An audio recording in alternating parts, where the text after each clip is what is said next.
on YouTube. Let's get some disco.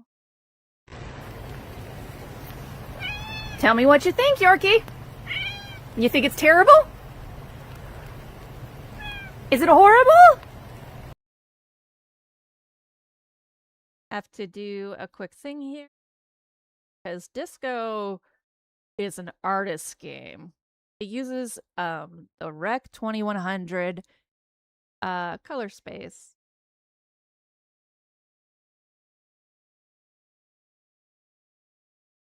Oh my god, Tevra!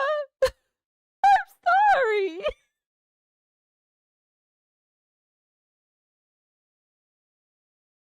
Are you upset?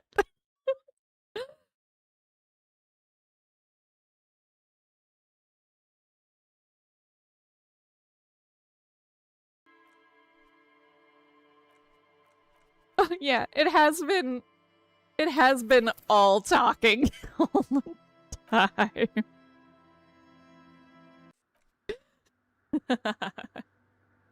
Okay. So we had just finished talking to Suna.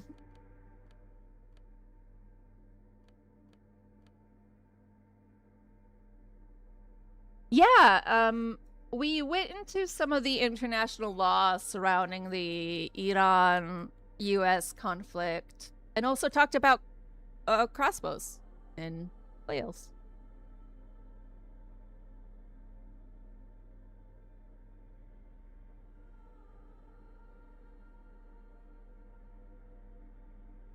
Otherwise, more Trump sucks. Oh! And there's a bunch of judges in the US going on this adorable road trip to support judicial independent. Oh my god. Y'all, look at this Motai tool. But this allows me to open locked containers in the world. So we have a lot of locked things to go open.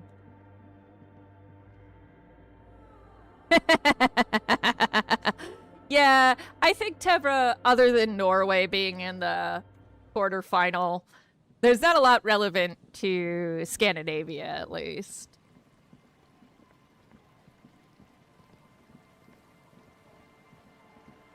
Megan, I think, is third generation Norwegian, something like this. So Megan in particular is really stoked. Oh, is this where Lily lives? That is where Lily lives. Okay.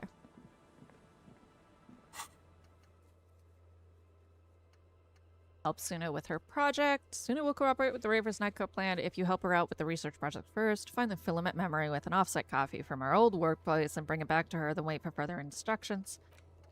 You promise to help Suna with her project before the Ravers can move in. Alright. Fasia's buoy.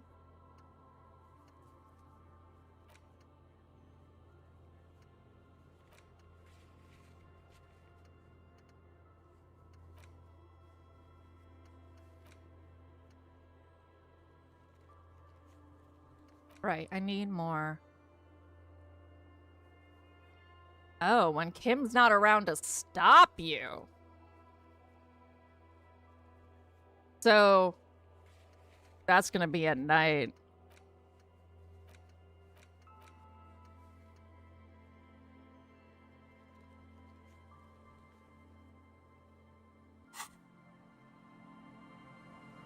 Oh! Oddish! Hello!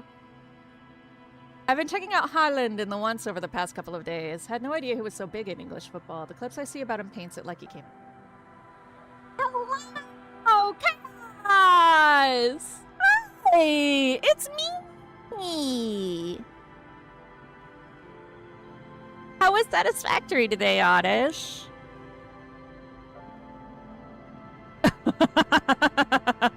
I have the same problem.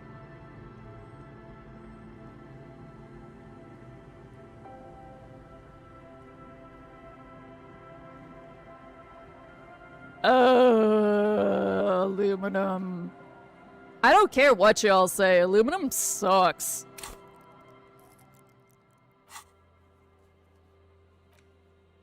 Vic's like, oh, Satisfactory.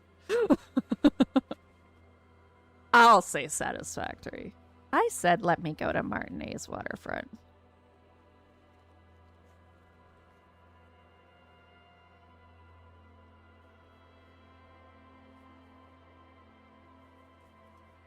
What? Why? Why? Why can't I go to the Martinez? Why can't I go to the Martinez waterfront?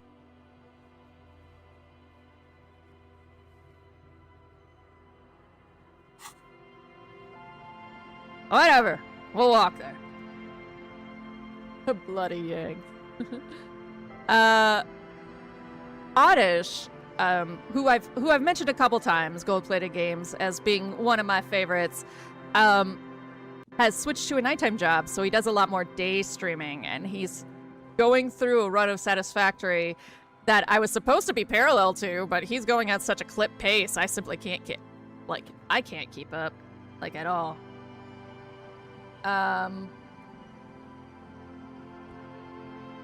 Grenades. But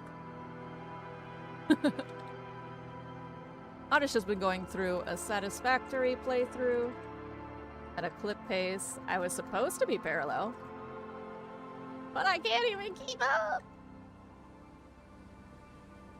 He's been day streaming a lot more. So my Europeans looking for a day stream play, I highly recommend.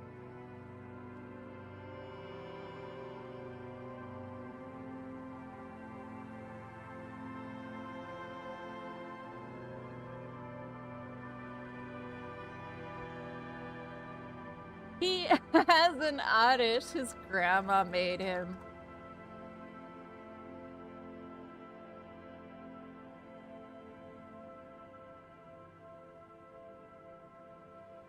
Is my overlay for Firebot not working? Now displaying a message for YouTube.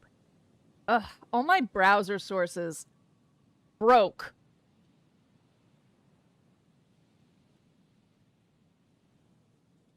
And it looks like even my Firebot overlay broke.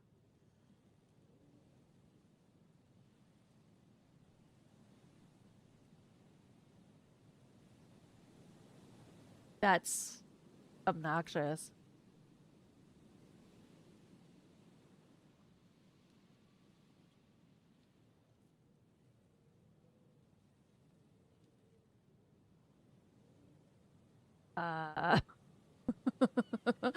So I'm sorry, Oddish. I did give you a shout out, but can't see it.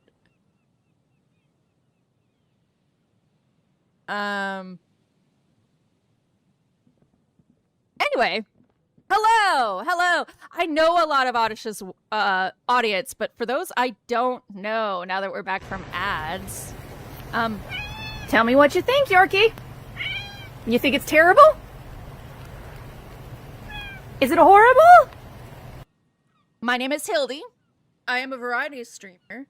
I am currently in a project to play every game I have ever had access to since I was 6 years old. That includes the SNES my sister's boyfriend left in the house, and the GameCube games that I played at N64 games that I played at a friend's house when I was 12. We're currently in the letter F on my headliners, which is where the alphabet is mostly until I finish games that were ongoing before I started the project. We're playing Fable 2. After Fable 2 will be Fahrenheit Indigo Prophecy, and then we start through all of the Fallouts. This is my For the Europe's time slot. It's specifically earlier in the day so that I started as mostly a day streamer so that my day stream followers can hang out and watch. We tend to play much more discussive games. And lastly, I am a political person and will talk about politics and will not shy away. I personally believe it's the moral choice in our current environment to decry fascism. And in America, that does mean picking a side. If you voted for Trump and you don't regret it, you are not going to like me. So I suggest we just part ways amicably now. You just won't be for me. I just won't be for you. I simply cannot give that up for likes and follows. I must keep to my principles. It's because I'm autistic. No, it's because I just really care. And maybe it's because I'm autistic that I really care. We'll never know. We are currently in a playthrough of Disco Elysium. We are about 2/3 through. This is my first playthrough. We are focused on Inland Empire because I was like, I would be the person to go insane. Tell me what you think, Yorkie. You think it's terrible? Is it horrible? This morning when I started OBS, all of my browser sources were broken. So I'm sorry. I usually have commands and things like that, but, you know.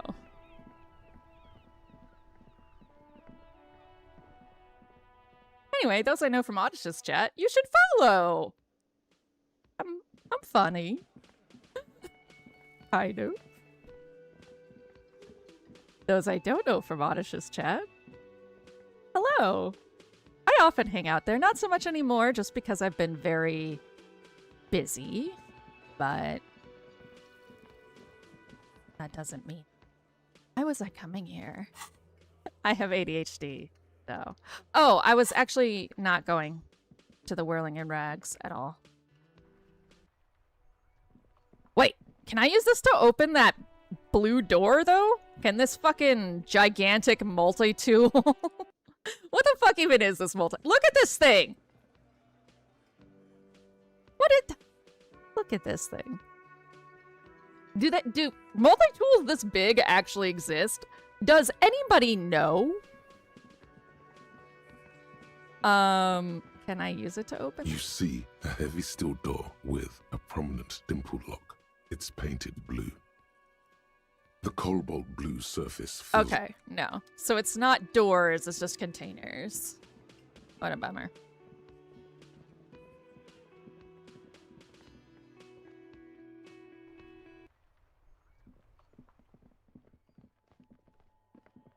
Oh, if you're a factory person, I do stream Satisfactory tomorrow and on Tuesdays. You can see my playthrough, which is not as developed as Odysseus.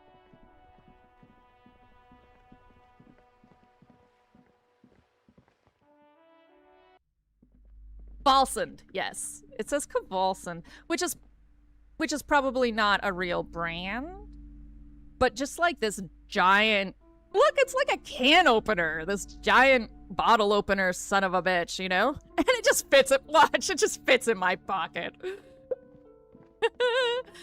Anybody who's played or knows 428 Shibuya Scramble, Kajiwara in there just has this like universal pocket. Like you can he pulled a chainsaw out of it in one of the secret scenes. I feel like I also have this pocket. It's just less dramatic because, you know, disco takes itself much more seriously.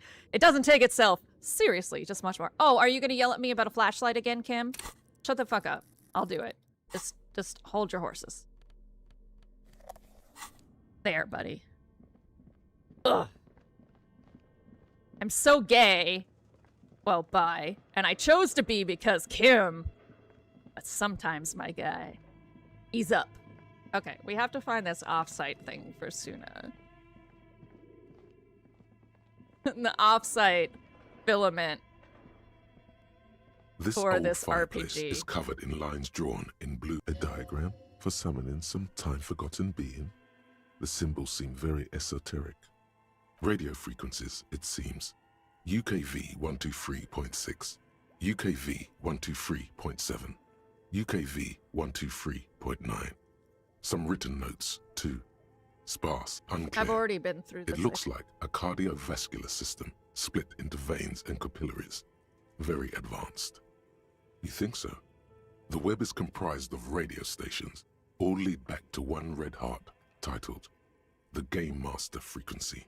A note says, this one can listen in on any station it wants. I just got an achievement for this. Funny name. Gval is qualifier. Sund is straight. It almost sounds like it could be the name of a place or a surname in Swedish. I'm not surprised Looks that like it does. a surveillance program. Whoever decides a list of names, Okay, all of this is we went there's through no this. My God, the schedule. I know. nothing. It's I just thought that maybe this cubby would have something in it. I'm not surprised. They do, in this game, have a lot of references to various European countries and beyond as a way of making allegory. Oh, wait, she said it was in the polar bear fridge, which used to have a body in there, but now it doesn't. the bear's eyes are still glowing red, watching over all the ice cream wrappers hidden inside its belly. Okay, A examining friendly that. cartoon bear smiles back at you from a glossy cellophane wrapper. It looks nothing like the fridge, or the decomposing body in it. There's no body in there! I moved the body! The paper still smells of vanilla and chocolate. Even under this stench, you can feel it. Wait, there was a note in there. I wonder if I took the note. The note said that they moved it. It's all coming back to me now. Items. Yeah, those are my postcards.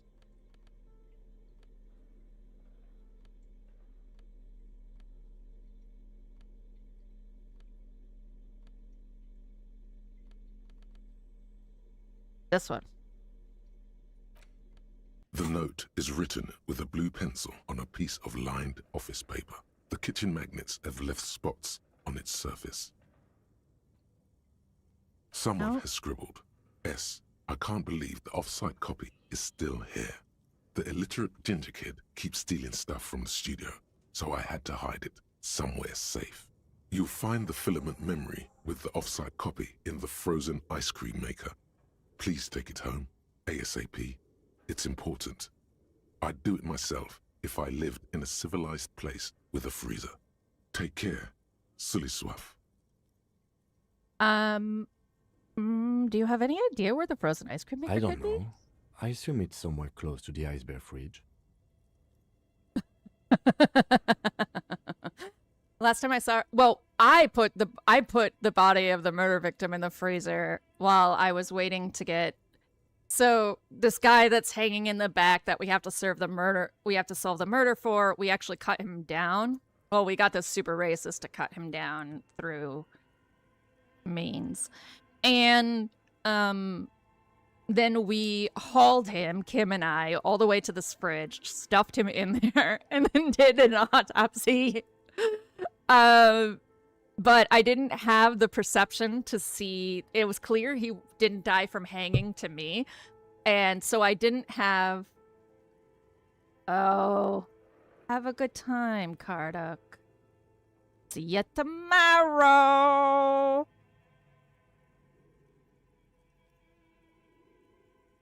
Huh. That's some Ryan Reynolds? Yes. Seacrest is the host. Gosling is the librarian. Chaos, how's your day? By the way, I said hi to you and then I didn't ask how your day was.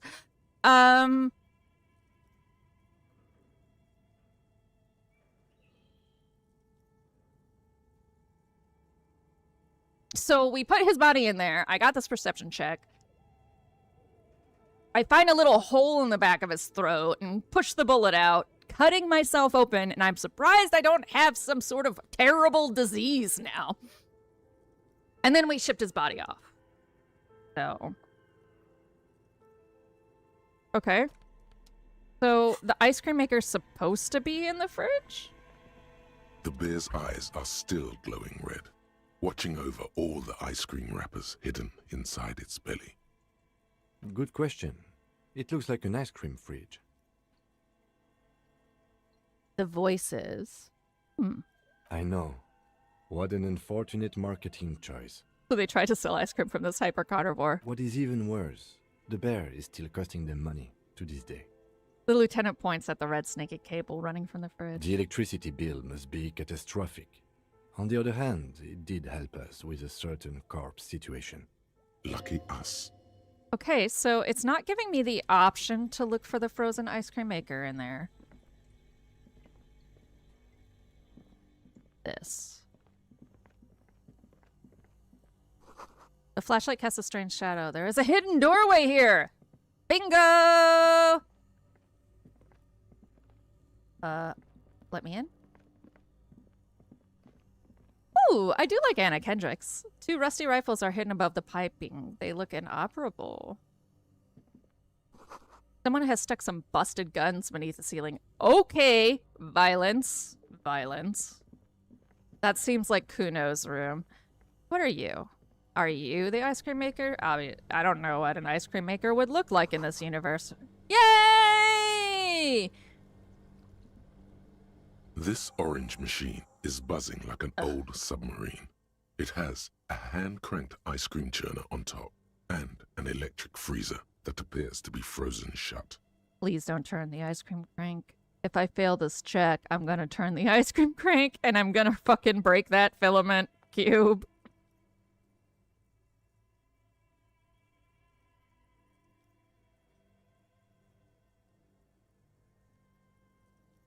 Okay. Okay. Let's see what physical instrument dies I have. Oh, armor, I mean. Okay. Close. I don't think I have any, to tell you the truth. The only thing I might have is something that gets rid of it, or like lowers it.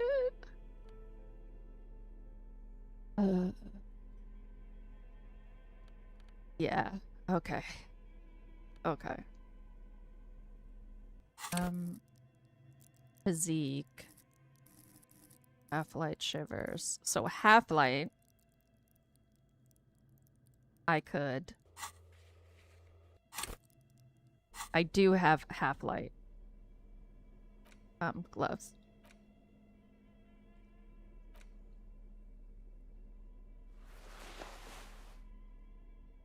I think Esprit de Corpse is also... No, that is in... Not anywhere! No, yeah, it's in Psyche. Okay. Electrochemistry. Oh, no, physical... There it is. At first I didn't see it. Physical instrument is its own damn thing. Okay. I wonder if the crowbar would help here?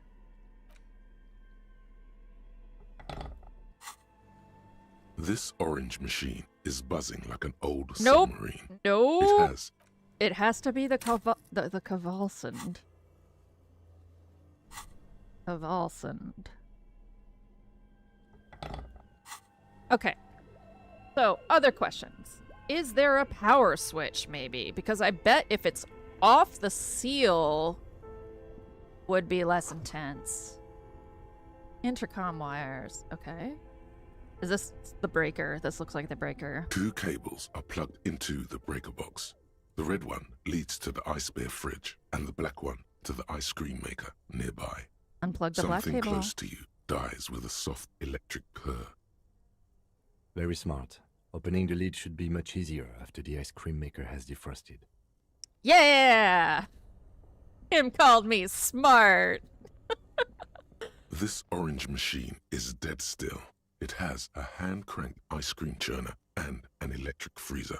The ice around it slowly melting. Okay. Even. Ice squeaks beneath your Cavalsund multi-tool, but your fingers slip away from the tool.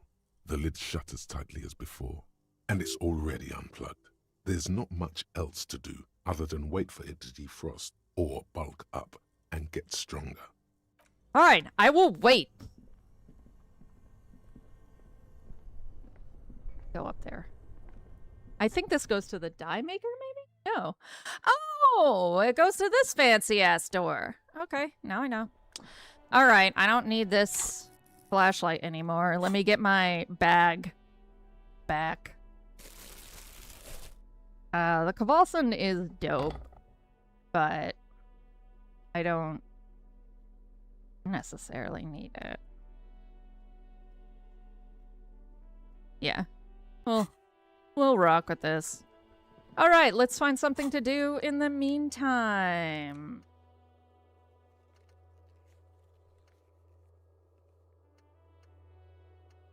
Okay.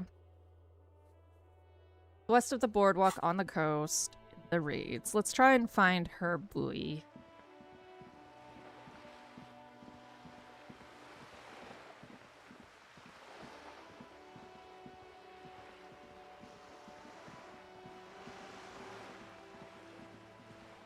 Let's also see if I have enough to turn in. Well, I should have some bottles for tear. I haven't gone there in a while. Damn, that felt good. Your heart's pounding nicely. You should tell people to fuck off more often. Accursed half-light. No, you shouldn't. You're an officer of the law. Kim, I think I should tell people to fuck off more often. It felt really good. Not as a general rule, but that one was justified. Better to get the lay of the land before telling people to fuck off. That means you should do it whenever you feel like someone's disrespecting your authority. What is this? Early 2000s South Park. Respect my authority! It's not really my style. Hey, I've got an idea on how to fix your style. Maybe you should just go fuck yourself, yeah? Ever thought of that? Fuck you too, Half-Light!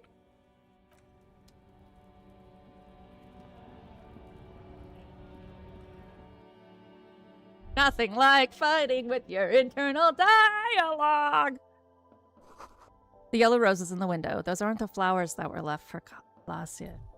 Nope, they're not. The tear machine stands in the corner.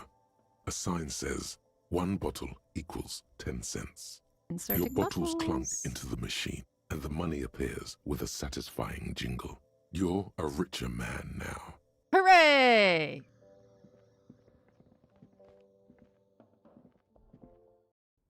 So, in my journal, I had a few checks that I could try again.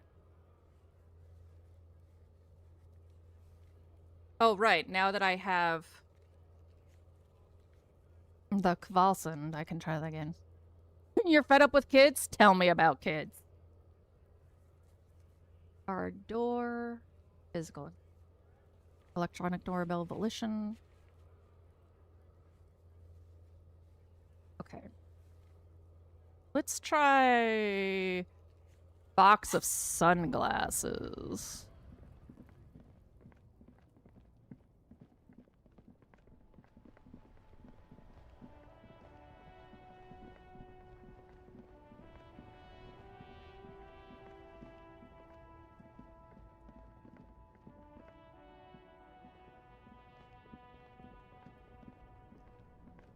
The speakers below are banged up and worthless. The sneakers triumph over them. They're the star of the show here. Really want those fallen sneakers, but I don't have the money. You keep coming back. That's good, officer. Keep browsing those clothes, keep saving that economy. You find your hands deep in tattered and faded garments made God. from weird polyester blends that make your body itch and sweat in all the wrong places. Yep. The box smells like cat piss or like an old person with no money.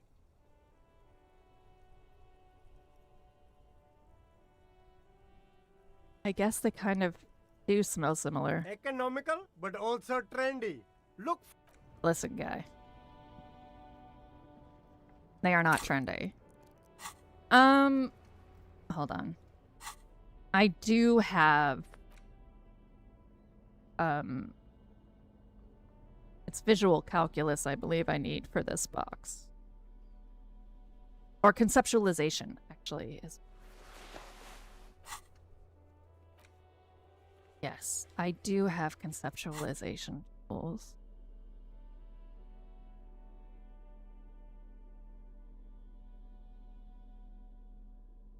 Or I had a tool. Electrochemistry. Yeah, alright. So I had a tool. That's fine. Okay. I think I might need to talk to him for... No, that's the box of shades. The shine on these sunglasses lasts a lifetime, officer. 100% guaranteed. I had to give away my amphibian sports visor, but I could buy it again! First, we'll do this. No luck. God All you damn find it. is this lime-colored cellophane visor, produced by a bargain sportswear brand called Amphibian, apparently. There's a malformed green frog on its bent cap. Oh, that visor is perfect for you, officer. It'll definitely keep the sun out of your eyes while you're shooting criminals. Bang, bang! And all for a mere 6 real. They could have literally just... Okay, hold on. When I went down to buy some snacks and something to eat, saw them sitting on one of the wooden benches. When I came back, they had thrown their empty Sprite bottles on the ground a couple meters in front of them. There's a trash can literally on the side of the wooden bench they sat on. They could have literally just stretched the arm to the left and dropped the bottles in the trash can. Instead, they threw them forward and littered. It took more effort to litter. Oh. Yeah, it would piss me off too. I hope not. He says, looking up from his You browsing. don't like it? Sure, Square Joe. No problem. Let's get you some real shades. Square Joe. Sporty and practical, officer. Good choice. I love that amphibian. I really hate my hat now. Its stats are good, but I fucking hate it. Perception.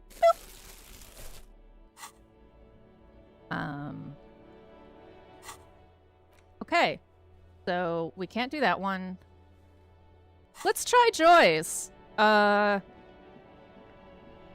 We haven't gone back to see the dame in a while.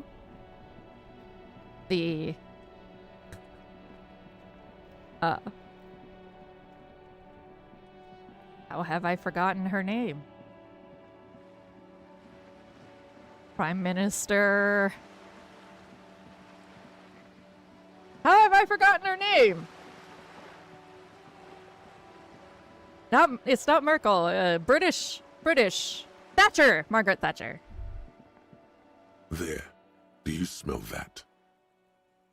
Smell Can what? you not detect that inimitable whiff of dissatisfaction and restlessness, that sense that the world is in need of dramatic, even violent reordering? Are you saying there's a communist nearby? Without a doubt. Your politico-olfactory cortex doesn't deceive you. The smell is coming from that balcony over there. You mean from Cindy? Certainement. A precocious communist youth. A symbol of a kinder, more hopeful future. Now's your chance to establish contact with your revolutionary brothers and sisters. A chance to establish contact with the future. What a beautiful, terrible thought. Okay, Cindy, we'll talk to you later. We're on Joyce land right now. You're on the way back. Hello. What did I need for Joyce? Visual calculus is one of them. No, conceptualization. And esprit de corps. Okay. Decor. Decor.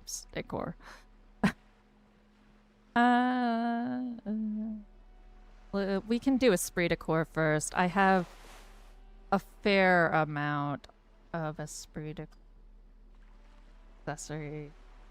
Oh, they're old fucking jackets.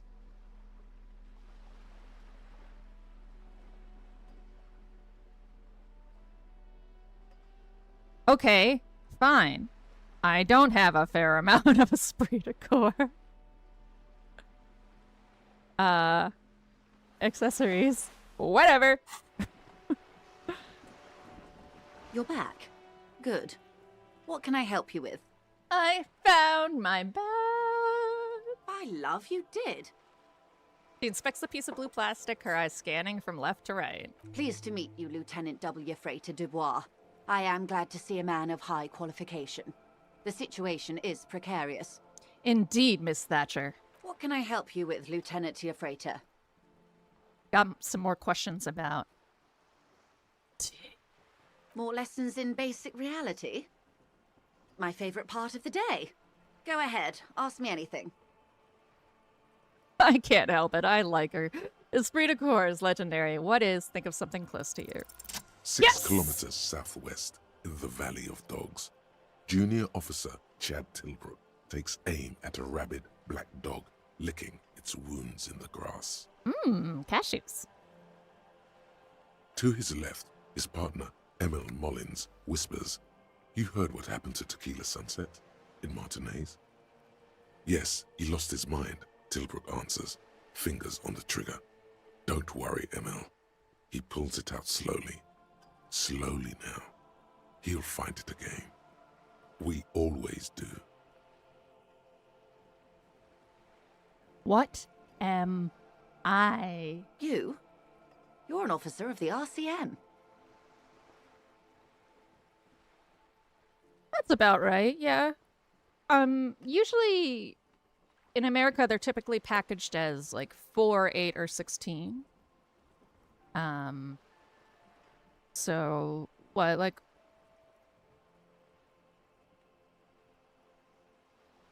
450 grams, 500 grams? Preciso mundo. Okay. Good, and what is the Revachol Citizens Militia? Nothing more nor less than the de facto law enforcement body of post-revolutionary Revachol, Detective. Yes, we are the Revachol Citizens Militia. The lieutenant steps in to make a gesture encompassing you both. You said de facto? Yes, that means not de jure.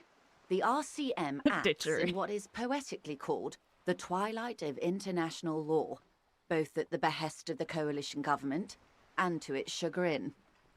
What do you mean? Permit me to conclude with this.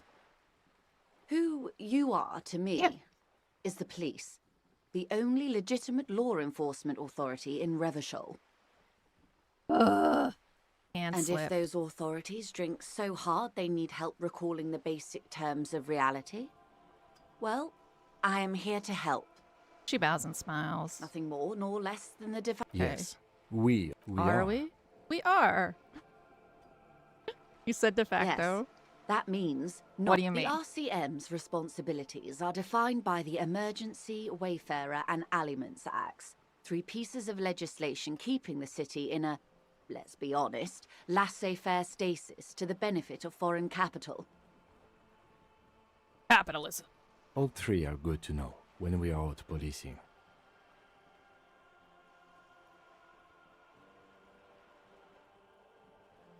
So I'm basically a thrall to foreign interests? There's nothing basic about your role, Detective. It's true that the RCM keeps everything the way our seemingly permanent provisional rulers like it. She's secretly kind of revolutionary, isn't she? Yet, on the other hand, I know these people. I deal with them daily. Let me tell you, dear, they are not fans of you. Why? The post-revolutionary decade was a disaster for the coalition government. Revachol in the 20s was hell, especially on the west side of the river. Gang warfare, a botched privatization scheme, a nuclear pile meltdown. They called it the international zone because no nation wanted to claim responsibility. The RCM restored peace where the coalition failed, a true blue citizens' initiative. They will never forgive you. That's somewhat of an exaggeration. In reality, ours is a mutually beneficial arrangement. The lieutenant interjects.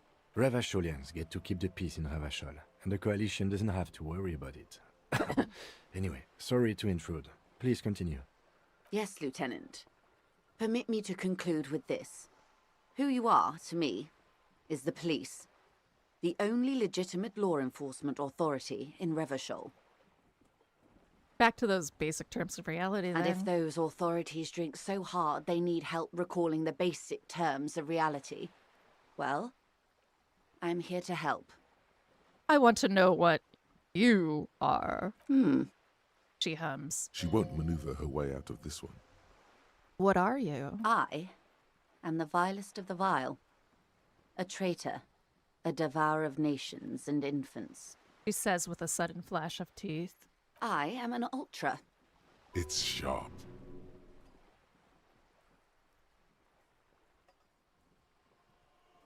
What's an ultra? An ultra-liberal. It's a type of liberal. From the revolution. It's, not the moderate kind. You're a leftist? You're an actual leftist? Now displaying a message for YouTube. What's so vile about that? Haven't you heard? I am a nether creature of the Forbidden Swamp. One of those who pushed the king under a shit wagon and betrayed the revolution. She is very feisty. I can see you thought I'd gone extinct. No sane person identifies as an ultra-liberal anymore. Not in broad daylight. You're a centrist at heart. A real moralist. Tell me, now that I've uncoiled myself, do you find me frightening? She's literally an anarchist? Or the closest in this universe? Margaret Thatcher? I don't know how to take this. Tev's like, ew. In her green eyes, you see a mixture of truth and self-satire. Decades of guilt and pride. Forgive her. But only because you like pearlescent teeth and those light green eyes. Is that really... Okay. I need to figure out something real quick because I'm misunderstanding what they mean by ultra here.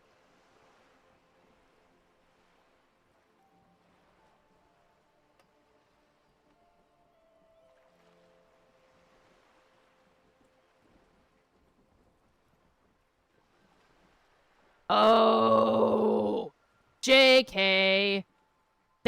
She's a MAGA. Well, she's a Tea Partier. JK, she's the enemy.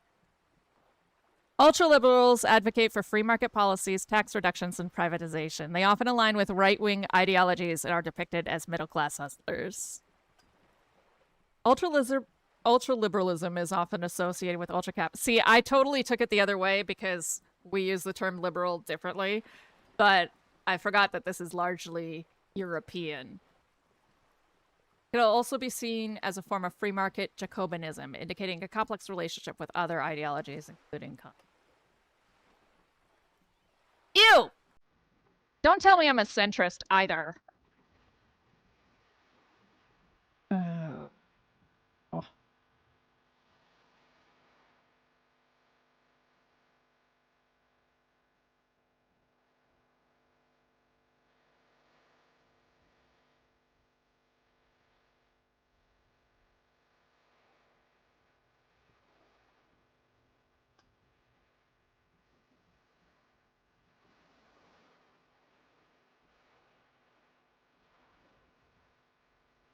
You're a monster. That's a pity. I hope we can remain collegial despite it. Remember, we were partners, whether you like to admit it or not. There's blood on many hands, I assure you. We can remain collegial, but fuck you. When the dust settled, the liberals were the only ones left to clean up the mess. By virtue of their survival, they were handed enormous power to shape the future. This was all our last generation managed. Would you have done something differently? With due respect to our overlords, the eternal caretaker government that keeps Martinez a monument to the efficacy of its artillery. While a gentle wind swoops the streets in the rebuilt east, light drizzle washing it clean, lights go up and motor carriages circulate the tracks. I would not have relinquished sovereignty to the coalition. Not here in Martinez, and not in the Stella Maris or Delta Beachheads either. If not for my own sake, then for my daughters. We had an obligation to defend our sovereignty. We should have burned the whole Isla down rather than let them have it.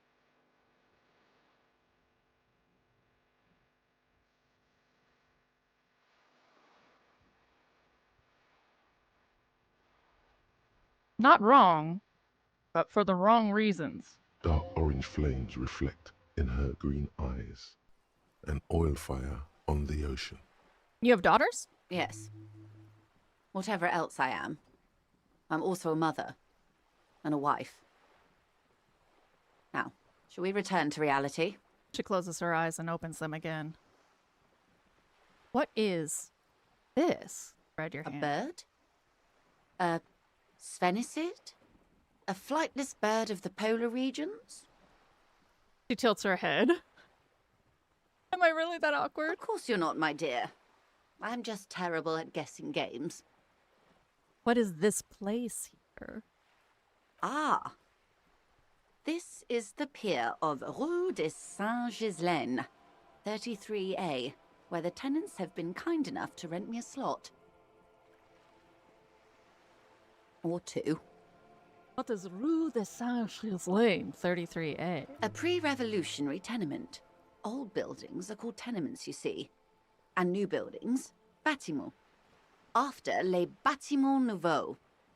But 33A and 33B are not nouveaux. They're old. She looks up at the crumbling facade. This one used to be 8 to 10 stories tall. A real high-rise by the standards of the last century. Built to mirror the skyscrapers across the bay in the Delta. That was before the war, of course. Who lived in them? Mostly the urban middle class, I believe. This was once primo real estate, before the cannons lopped 4 or 5 stories off. Splat, splat. From a dilapidated balcony, Cindy the Skull gives Joyce the evil eye, her red paintbrush held to her throat. You could be wrong, but from here it appears as if she's running the brush across her throat in a soaring motion. Wonderful. What is that? Point to Cindy The the girl in Skull. the old lady rags. Yes. Looks like a sullen and rebellious member of a teen infraculture. Infraculture? Yes, you and I belong to the supraculture. We're common, the herd. The music on the radio, the food in the chain restaurant, those are all too popular for the girl in the old lady rags. She prefers a fantasy world, an infraculture with its own dress code and vernacular. It is an illusion, I'm afraid. There is no refuge from the supraculture. I understand everything. Make it more complicated somehow. I can't. That's how simple it is. One may dye their hair green and wear their grandma's coat, all they want. Capital has the ability to subsume all critiques into itself. Even those who would critique capital end up reinforcing it instead. That's so depressingly true sometimes. All right. What next? Okay. We'll try this. Ooh, hi. What is all of this?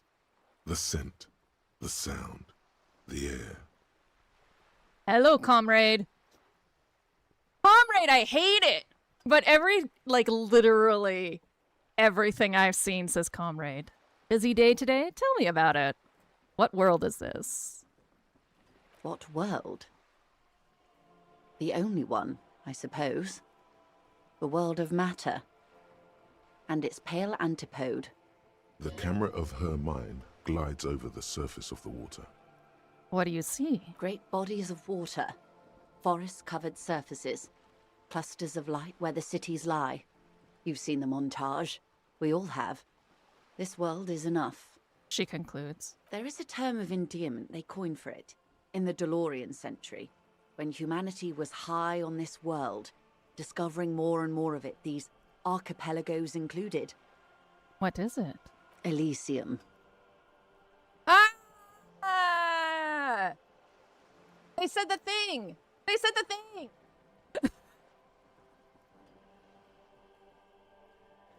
Elysium. The world needs a term of endearment. It does. There are those who would call it hell. We went extra hard on activism today. We met the weekly goals early, so we rewarded ourselves by doing extra hard activism outside the city. We rewarded ourselves by working more! What is hell? A term of hatred that originates, like many such things, with the Mesk petro-fascists. don't feel like I have got the whole picture yet. Oh, you want a picture of the world? There is no complete set yet, dear. They're having some trouble reaching orbit. She raises her fingers to her lips. How come? Great things are difficult to achieve. For now, we're viewing the world from the inside, sideways. Inside sideways? What shape is the world then? We used to think it was a sphere, but that is beginning to look less and less likely by the day. You wouldn't know it from the tabloids, but the ORG nations have been launching weather balloons into the lower ionosphere since the 30s. Are you a flat earther?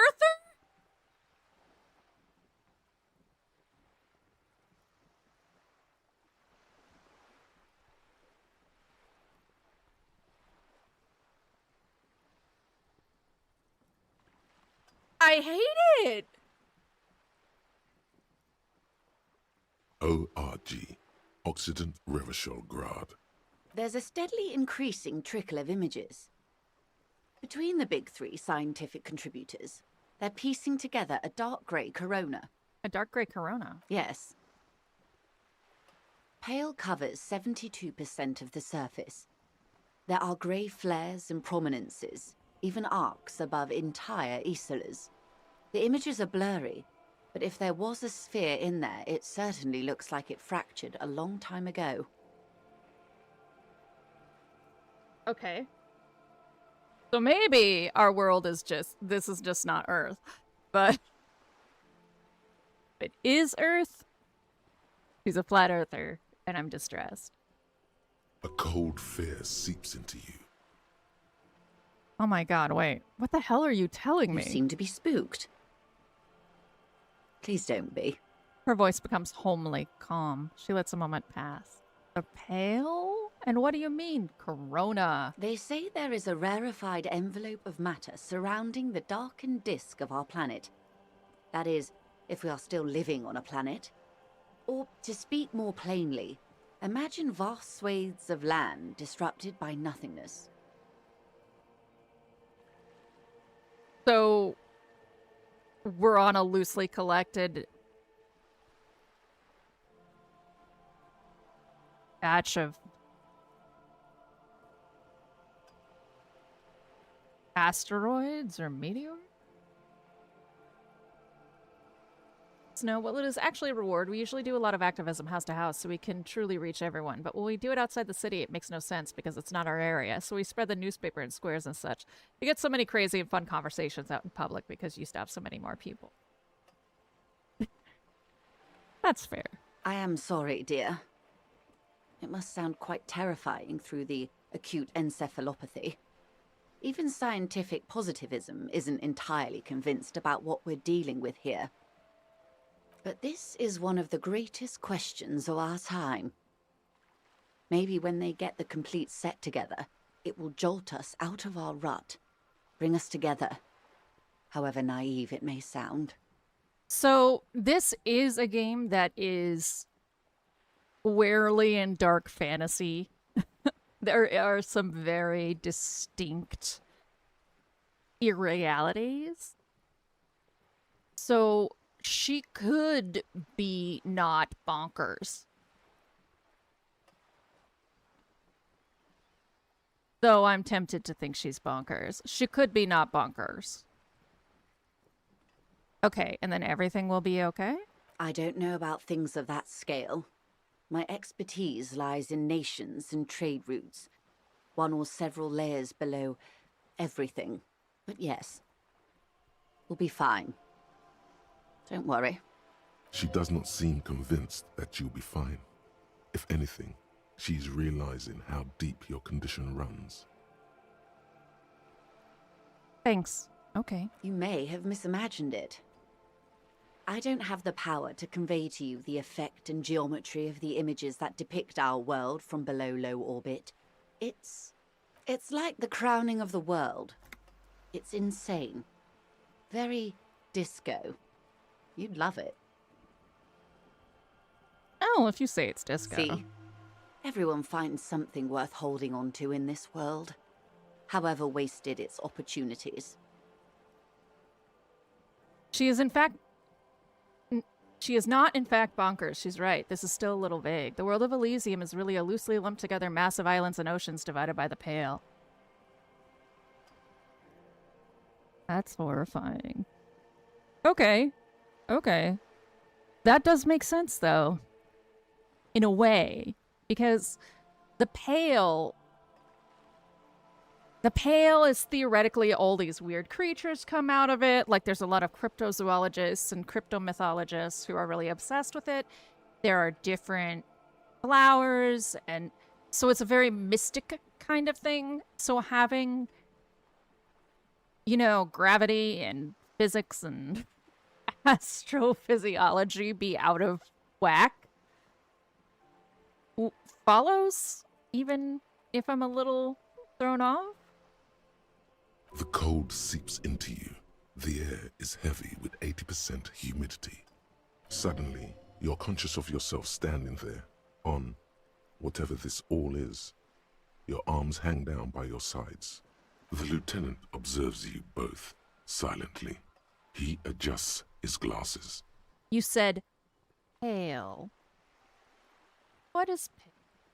The Pale is not, technically speaking, part of reality. Yes. Also, I think we've had enough excitement for today. We do have a case to attend to.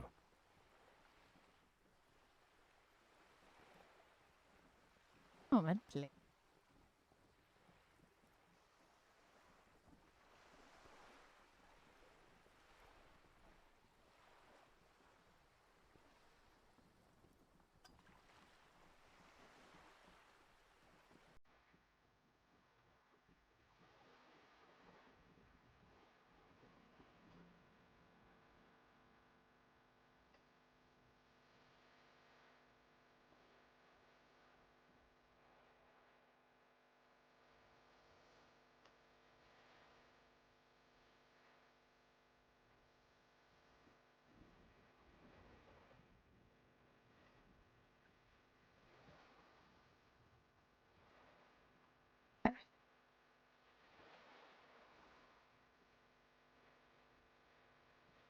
His voice is low, but firm.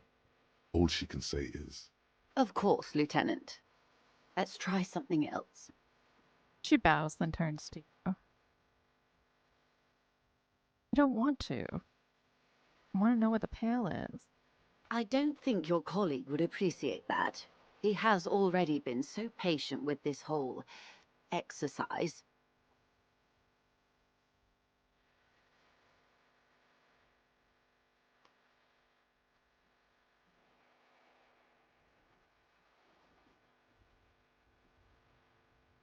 Let's continue with something else, all right?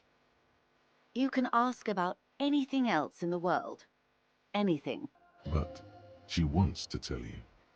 You could sneak back later, when he's not around, unless you can convince him to step aside. Ask for Kim to step away while you discuss the Pale. Is what you want to do. But should you? It was He 92%. expressly stated you shouldn't hear about it. What if it renders you mad? Or catatonic? Or makes you lose your memory again? Yes? Glad to have been of assistance. It was Those a of us I mistake, know. Snow. Anything else? It was a mistake.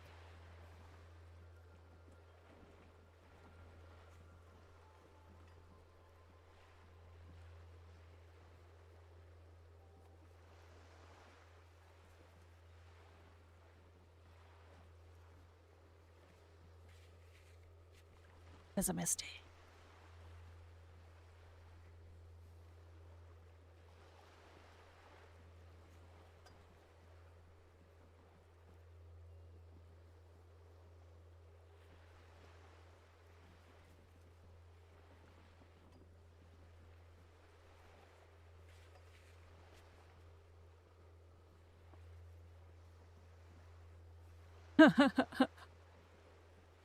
Ah, shut up.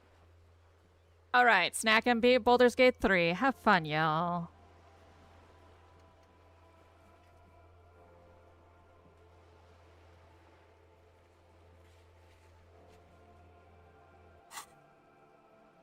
All right, that's all for now.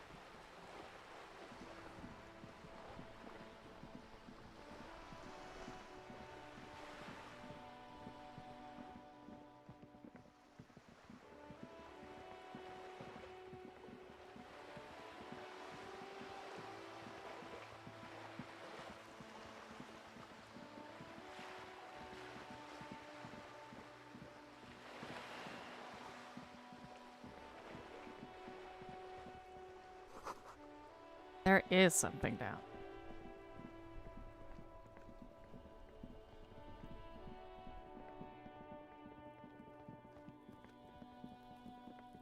Yeah, Victor and Megan play BG3 with one of our friends every weekend.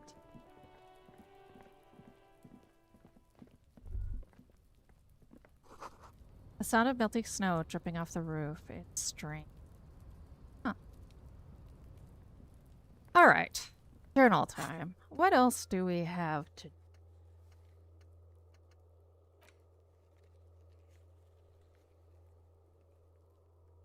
I can still do the box of sunglasses? Okay. Try that again. Looks like it's the only white check I can try again. So we'll go find Clausius Bowie after that.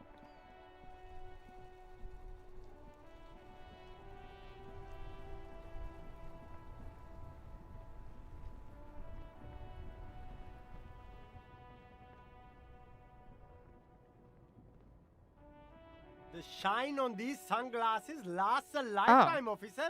100. That is a lie. My journal lied. Unless it's that I have more conceptualization than I thought in my equipment, but it doesn't look like it. Let's see. The shine on Yeah, these no. sunglasses. Whatever. Whatever, dudes. Let's go find Clausius Bowie.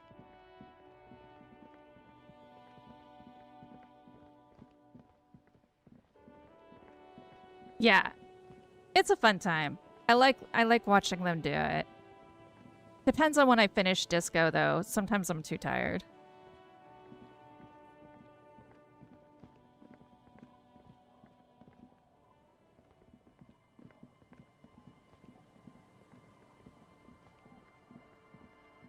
So she said it's near a buoy in the reed. Oh, oh. Wait. Wait. There.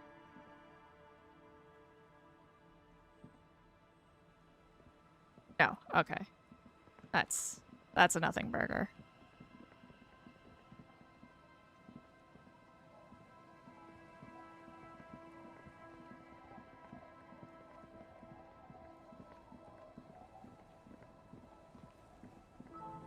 Oh, boys in the reeds, boys in the reeds. There's something in here?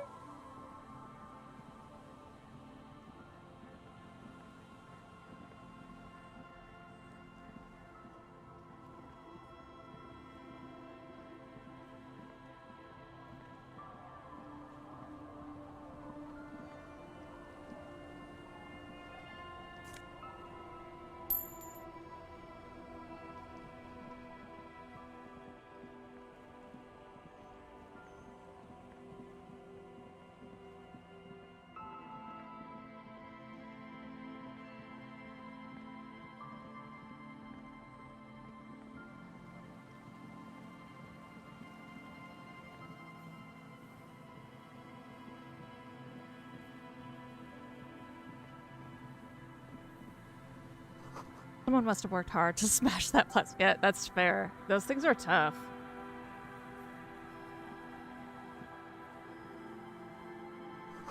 A dead phone, a smashed receiver, like someone hung up too far. Too hard. We got reeds, we got reeds, we got reeds. Oh, okay. This is most likely what she meant by boardwalk. There's so many boardwalk-esque places that, no, we're not gonna slow walk there.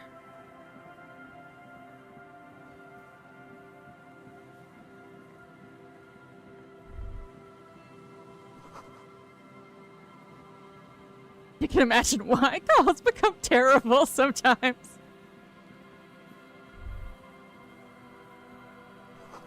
Buzz hum. The electricity flows through the wires with audible power. A coin-operated weighing machine has been used for a decade. Glasses! Mega Beano's prescription lenses. Vagrants have recently painted the tarp red. Water drips from it. A makeshift roof. Vagrants have tried to make the boardwalk habitable. Stop calling them vagrants.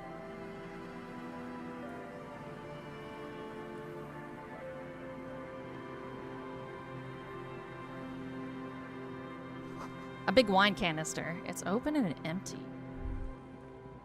The smell. It's awful and familiar. Hold on, that is awful. It doesn't help. You can still smell it. Keep it in now. Don't overreact. Breathe. Isn't it just the rotting fish? Don't be naive. Oh no. Don't you recognize it? That hideous pungency.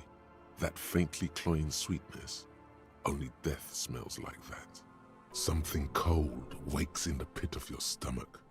Fear. It is death. It must be. Heads up, Lieutenant. Something's not right The here. lieutenant has already brought a handkerchief to his nose. I don't think it is necessarily non-in. Vagrant here suggests someone who is rapscallion or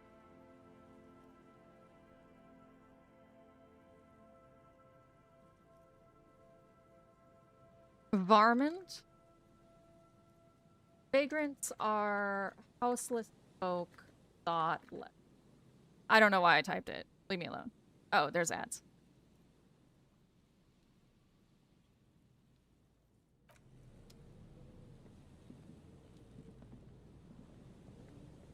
There's some tear, an empty cigarette package, and a crumpled kebab wrapper in Examine the two tear. empty bottles of Tallulah vodka and a can of black potent porter is all you find. No, there's more in there. Livis strawberry liquor, plus some Pilsner bottles too. Better not pick them up. They seem unhygienic. So we actually translate that vagabond. Yeah. Vagrant is different. A tragedy. Lieutenant looks in the can, eyes watering from the smell. He shakes his head with genuine sadness. Examine the Whoever cigarette tossed packet. it here was a heavy smoker. The brand name reads Red Astra. Now, this makes partying look bad. Still, don't let it sway you. You're responsible. Examine the kebab You see wrapper. traces of mayonnaise and ketchup on it, as well as a tomato wedge. The wrapper reads Shish Kebab Revachol. It's hard to concentrate in the smell. The sea air brings some relief.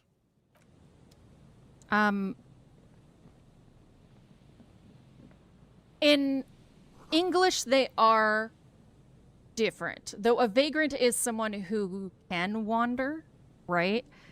But we're more likely to use terms like a dirty vagrant. These floorboards look rotten and weak. Let me see if I can find maybe an Italian word.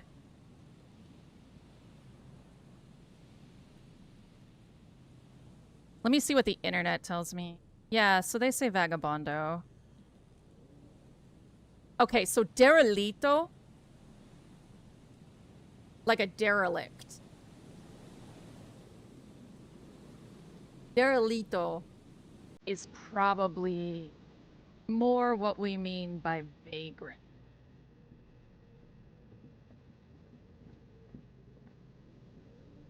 Yeah, vagrant is negative. It's not, yeah, it's not as negative as things like, say, hobo, which is horrible to call a person. seriously, but or a derelict is more negative than vagrant. But they're often used together, like a vagrant, a derelict. In English, we will sometimes for drama link adjectives together. Someone has left an unidentifiable article of clothing on this railing. It smells really bad. So we use derelict for both a building and sometimes a person. A derelict is someone who has sort of rotted out of society. It suggests criminal or criminality or worthlessness.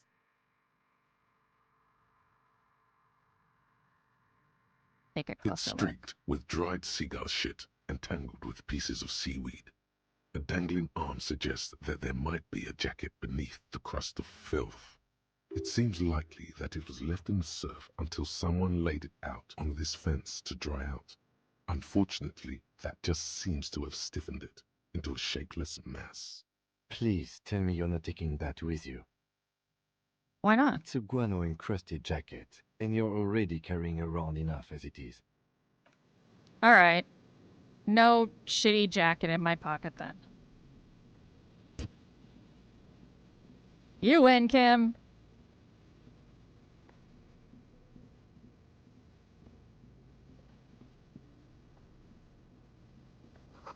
Bars cover these long, dusty windows. Okay.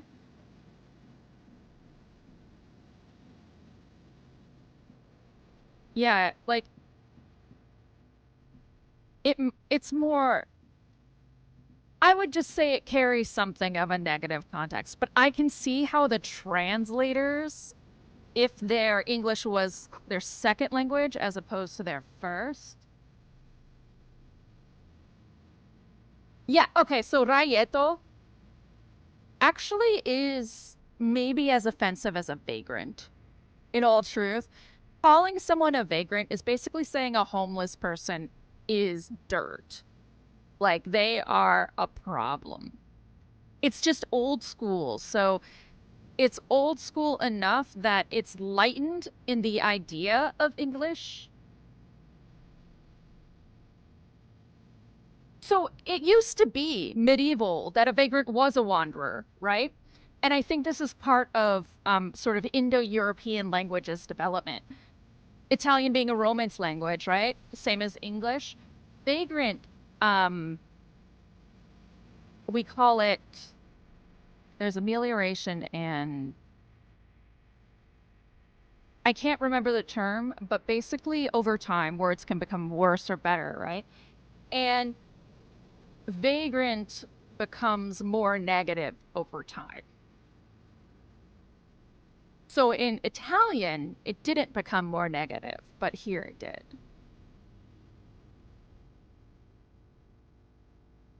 Hello, I'm Gary. How do you do, officer? Gary, the crypto fascist? I think I found Morello. Now though. displaying a message for YouTube.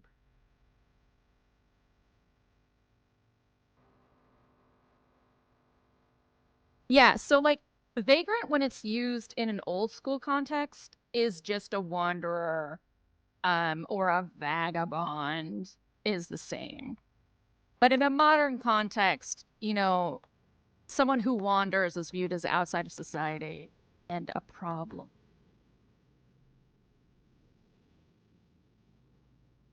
Yellow man. I mean, officer. Oh Jesus. The lieutenant raises his eyebrows slightly and takes out his notebook. Yellow man. Interesting. This is something to ask him about, after a little probing first. I'm just waiting for my friend Morel to finish up with his insect traps so we can return to civilization. He quickly changes the subject. Not a lover of the great outdoors? I like nature, just not this bloody coast. It's mostly drunks and degenerates that come here.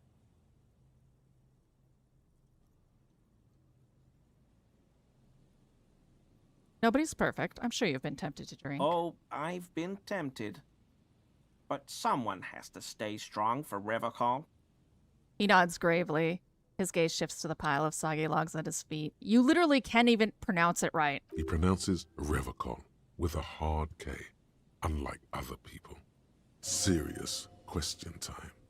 This man is no innocent. No one is. You said Revocol?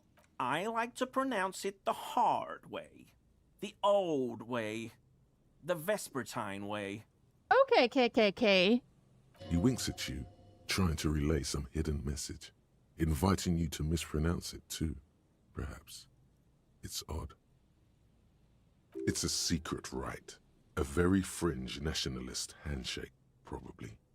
Do you know anything about the man hanged behind the whirling in rags? Oh, so that's what the RCM in Martinez is about. Great. Great to hear someone's finally taking care of that. He nods in sincere approval. It is so hard being a cop. Only the shitty people like you.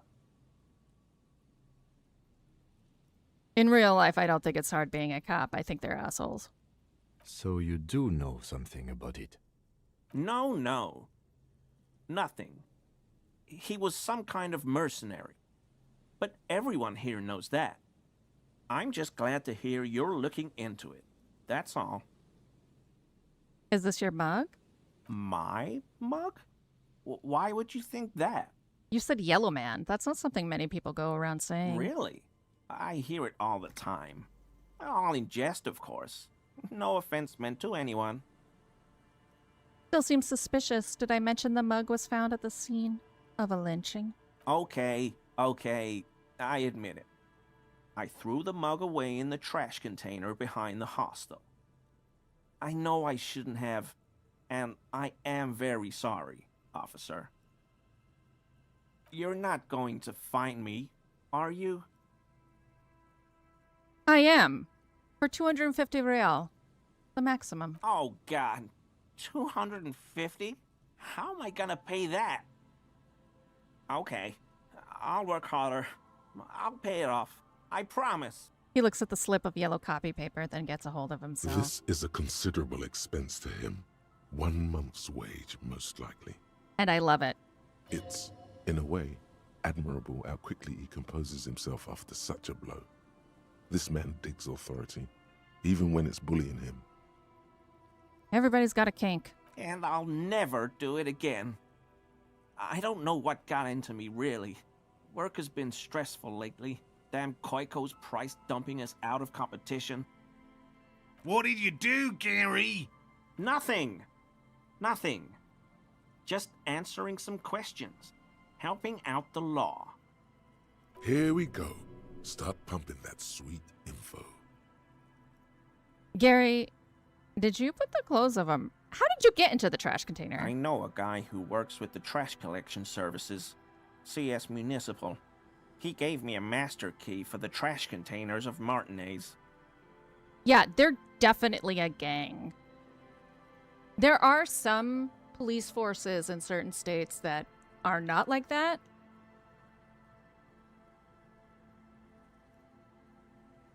But, I mean, it's like hashtag not all men, you know? Why? It's useless to go through that argument. Why would you need to get into everyone's trash? So I can use the Whirling's trash compactor to store my own stuff. Garbage disposal is expensive as hell. The damn Hemians run it like a mob. He says, bowing shamefully like a fallen knight. I'm sorry, okay? I thought I could cut costs. I shouldn't have. I shouldn't have disgraced myself. Disgraced? No need for the histrionic, sir. It was, after all, just a trash container. The lieutenant raises his eyebrows and looks up.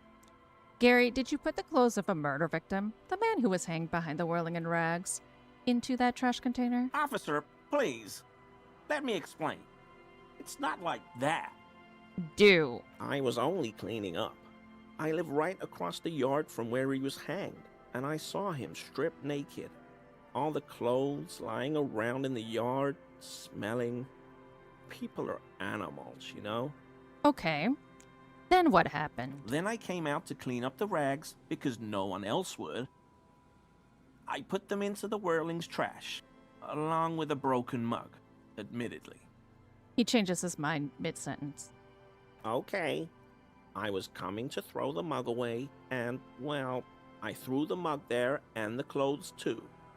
Right. It was just civic duty. No, me when I create the arm that enforces the monopoly of violence of the state and get surprised the position attracts violent people. Exactly. That's exactly what it was. Civic duty. As he shifts uncomfortably, a series of clicks, like the clinking of glass beads against one another as they roll across a hardwood floor. You've heard this sound before, but where?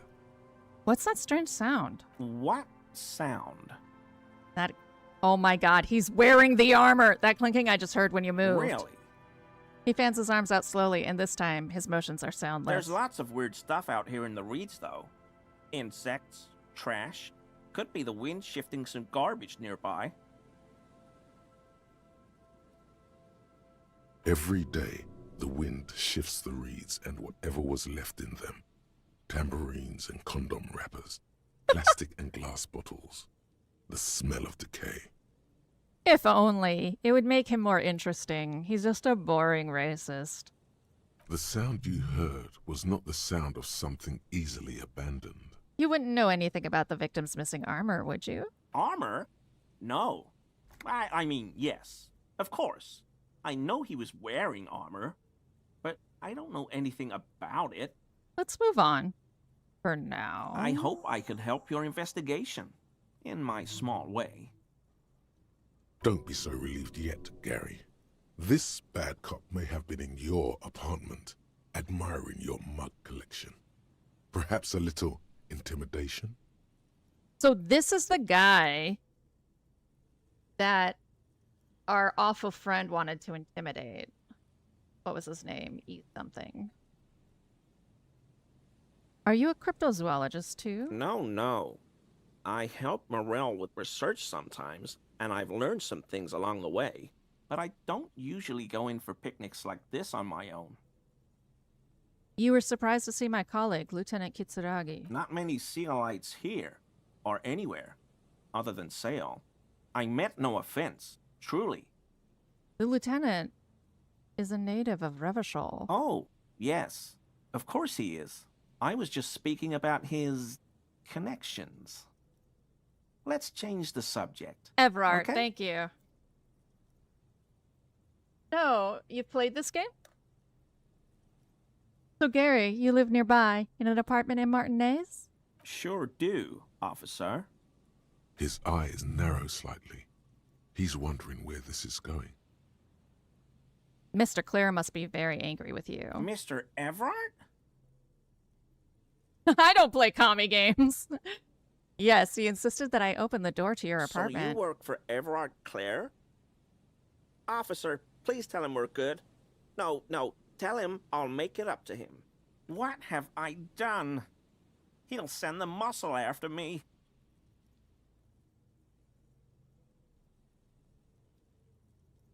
Try not to shoot yourself, Gary. It's just an open door. What could it be about?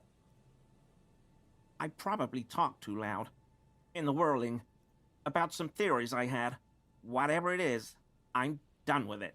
He frets to himself, not taking your advice. Lies of civilization is an interesting concept to me. As kids, you're lied to that violence never solves anything. The one and only supreme law upon which every other law exists and relies upon. I won't do it again. He looks around If nervously. there's anything I can do to assist you, or the Union, just ask, okay? I'll try to help if I can. This scared him proper. He's positively melting from fear. Has to prop himself up with a lot of anger to keep it together. The weather vane has turned. He cannot be unturned. The lieutenant remarks with a smirk. He clearly liked his squirming. He may even have changed his mind about the whole door-opening operation.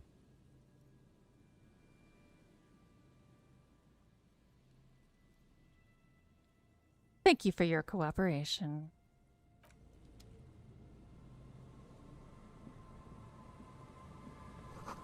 These heavy military blockades are riddled with bullet holes crumbling. Alright, so I can level up. Let's look at my checks. Yeah, I think physical instrument is probably... Yeah, there's a lot of physical instruments going on here. I have armor that will help with composure. Yeah. Okay, here.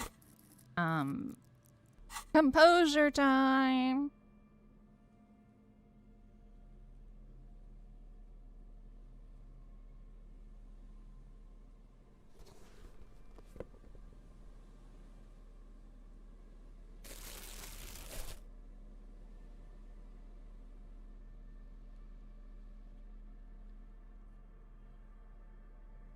Ooh, +2 encyclopedia. That's handy. Just make sure I don't have anything that's lowering composure. Okay.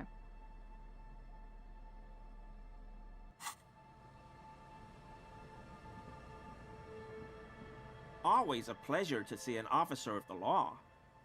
No, that is exactly one of the things I've thought about. Like, isn't taking someone's freedom violence, right?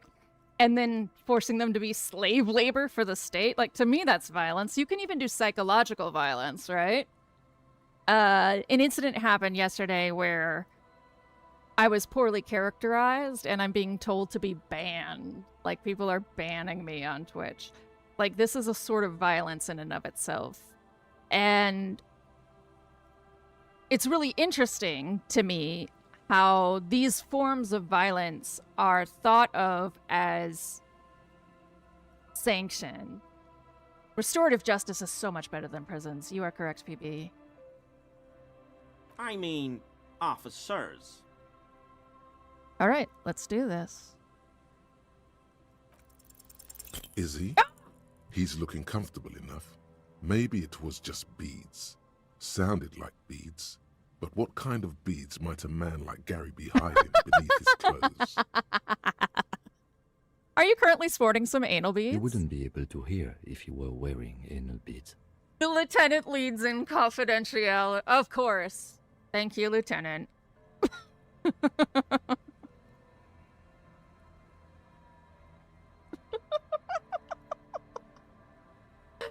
I love Kim so much.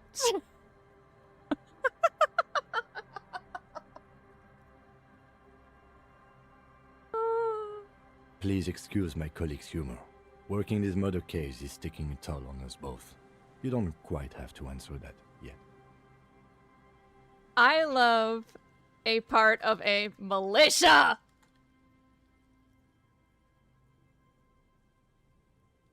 Of course. Of course. Thank you for your cooperation. What's 83% and I failed? Fuck that. Tiny cages, carefully constructed. Hey, your wife's looking for you. Here we go. Nice and easy. No way out, little guys. Not out of this jam. It's Steve Irwin, the insect hunter.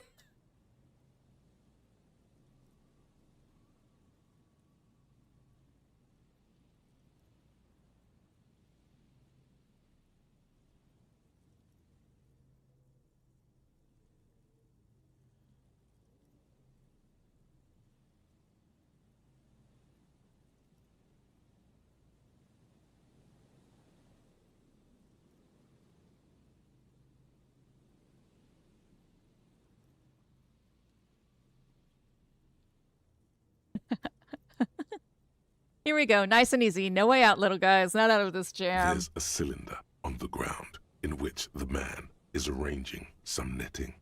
It looks like some kind of trap. He notices you. Who's there? Oh, the police. Hello, officers. His self-conscious enthusiasm renders his movements ungainly. He looks like your understanding of a scientist. You must be Morel, the cryptozoologist? To what do I owe the pleasure? Lena sent me. She's been really worried about you and is waiting for you to get back. Of course. Thank you for passing along the message. That damn water lock is broken, and we can't go all the way around the 881. The waterlock's been fixed. It was fine when I crossed it. Oh, good. We should really be getting back. Gary could use a hot shower and a warm bed. Did he say we can go back now? Yes, Gary! We can go soon! If you see Lena, tell her I won't be long. He turns to you. Sir, your wife is waiting for you. I just have to do one more round. See if the phasmid has taken the bait. Then we're going. He refastens a bit of netting that has come loose in the wind. For all his passion, this man is diligent and patient. You could learn things from him. Tell me about this phasmid you're looking for. Kim's gonna punch me in the shoulder. Well, first of all, it's damn difficult to find, which is why we've been knee-deep in the reeds laying traps for it. What makes it so difficult to find? Good question. Being a phasmid of the order Phantasmodea, a ghost insect, it disguises itself as plant matter. In this case, the reeds. He looks Awful around. lot of reeds around, aren't there? And I suspect it may have also developed other specialised techniques to protect itself from predators, or scientists, in our present case. What sorts of specialized techniques is the phasmid using to hide itself? It's my hypothesis that it has evolved certain electrochemical defences that allow it to interfere with animal perception, impeding pattern recognition, confusing the visual cortex. But I cannot describe how these defences work, much less how they evolve, without studying a live specimen. Yes, it makes perfect sense. You're beginning to suspect there's something paranatural about this phasmid. How big is this phasmid? I'm expecting it to be quite giant. One known species of phasmid, called the Megaphasmodea zoensis, is about the size of a grown man's forearm. So, I wonder what form of troll they're using here. Seems puny, to be honest. Why are you so interested in this stick bug? It doesn't seem to be as colorful as some of the other cryptids I've heard about. typical rookie assumption. Insects are much more sophisticated creatures than those unversed in zoology give them credit for. Show up for fun. God damn it, princess.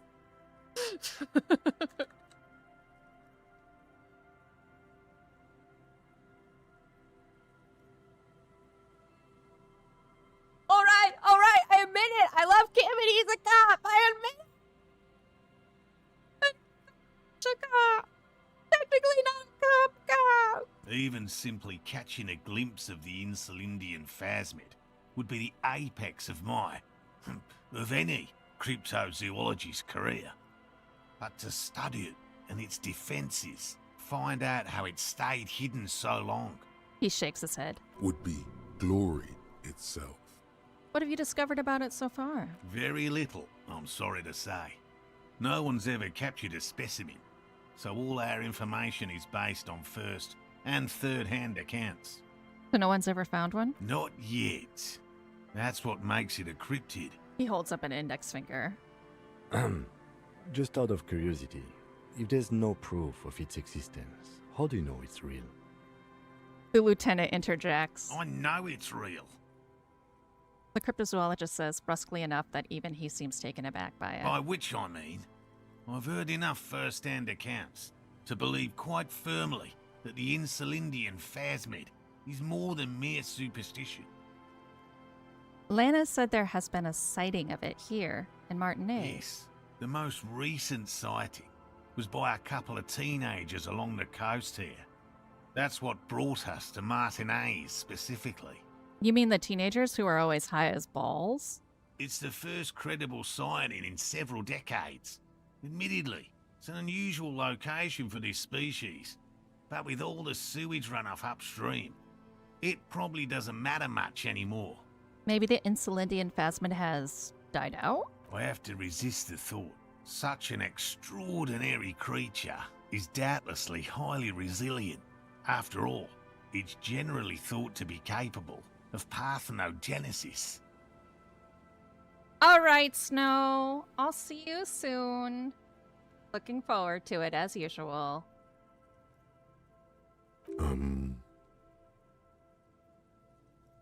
Parthenogenesis. Basically cloning for reproduction. Yes. The females don't need males to reproduce. Makes it easier for a species to survive in adverse conditions. Worry about this woman guy who was removed possible for he was fine with going to alright, one life for count. Hero. I have a hard time though thinking about murder being justified in any context. Like sometimes I agree and sometimes I don't. It's a thought I haven't quite decided on. Like I haven't landed either way. Because it's roiling about my head. When I have it put together more, I'll speak on it. That's pretty clever. Yes. The Insulindian phasmid is a very clever insect. That's why it's so damn difficult to catch. But as a scientist, I'll try my best to remain dispassionate. There's nothing dispassionate about the way he talks about the insect. Tell me more about these traps. Well, they may not look impressive, but Lena designed them quite cleverly, so I'm sure they'll do the trick. He points at the cage of mesh and wiring on the ground. Lena designed it? Yes. How do the traps work? Simple. Attracted by the locusts, the phasmid crawls down the funnel and, having eaten its fill, can't get back out. At least, that's the intention. The net isn't a perfect solution, but we didn't want to use anything that might damage the specimen's delicate exoskeleton. I mean, he's using locusts, but whatever. What are you using as bait? Locusts. Nearly all known phasmids are herbivores, of course. But we've hypothesized that the Insulindian phasmid might occasionally prey on other insects. He gestures toward the trap. Inside the traps, a number of locusts crawl and tumble over one another in a tiny, chittering swarm. A meat-eating stick insect? Does it pretend to be the reeds as part of its ambush behavior? This seems unlikely. No, that would be pretty common. This is why I'm on the side of the person's right to do it, but not his. I don't think institutions should ever do it. I do agree. I don't think institutions should have the right. I'm anti-death penalty. Carnivorous stick insect seems unlikely. Thank you for your opinion. We have also included plant material in the traps to satiate your skepticism. Not a big fan of skepticism, this one. What will you do if these traps don't work? They'll work, I assure you. The predatory hypothesis, using locusts as bait, accounts for the failure of previous efforts by other teams, which use plants. We have given this some thought. Let me ask you about something else. Yes. What? Lena seems pretty eager for you to return. And I'm eager to return to her, I assure you. But I can't leave before we finish with these traps. My wife understands that just as well as anyone. I agree, PB. I think that there are multiple avenues. As Snow was talking about, there's different types of violence. I think, again, I'm not quite ready to speak on whether I think murder is justified. I think in self-defense it's definitely justified. I would not blame someone for a crime of passion similar to her, but I don't have my thoughts together about anything else. Come on, Morale.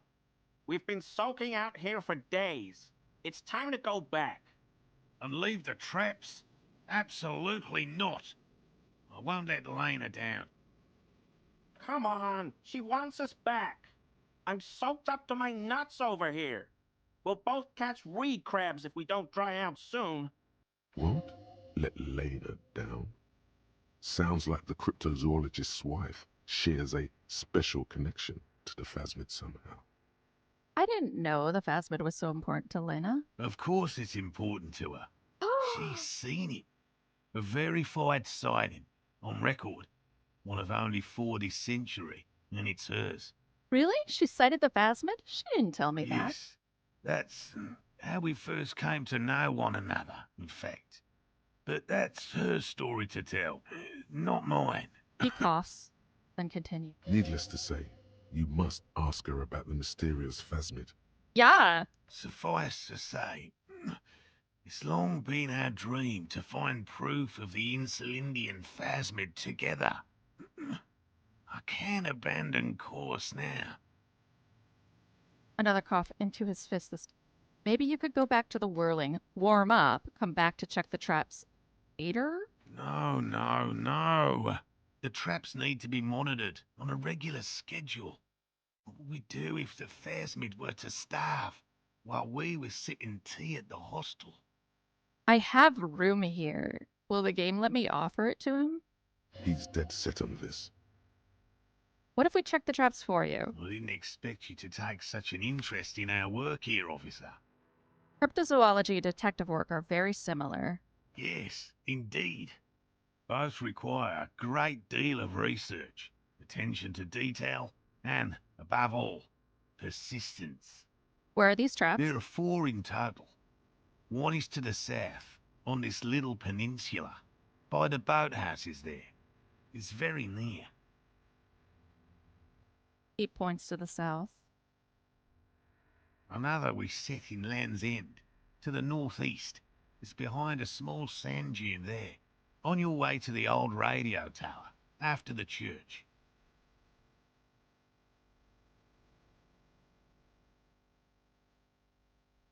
The third is set near the canal, where you crossed, by a concrete slab. A big thicket of reeds going up the slope, and among them... He gestures to the trap in front of You him. should check at least one of those before returning to this one, since I just said it. This one's more of a technicality, but still, better safe and stupid than sorry. Phoebe, I think there needs to be a conscious systemic factors that enable abuse. Look for avenues to prevent them proactively. I agree. I agree definitely that there needs to be preventative action when abuse occurs and preventative action before. That seems like a lot. Do we really have time for this extracurricular venture? What, aren't you having fun? Even relative to examining a week-old corpse, I'm not sure mucking about in the reeds qualifies as fun. But have it your way, detective. If you think it's important, you have been right before. What do I do if there's a phasmid in one of the traps? Bring it to me at once. Just make sure the trap is closed tight. What if I encounter the phasmid in the wild? That's highly unlikely, officer. But in the event you do, I'll spray you with a pheromone mixture I developed. He takes out a small white spray can. Oh, God! It's made of musk and research chemicals. The pheromone should attract the insect to you, or at least prevent it from bolting at the sight of you. It's quite potent. Will last you about a week. Lay it on me. Wise choice. He douses you with the odd-smelling spray and then gives you a satisfied nod. This is the smell of dying reeds, of longing crumbling into the water.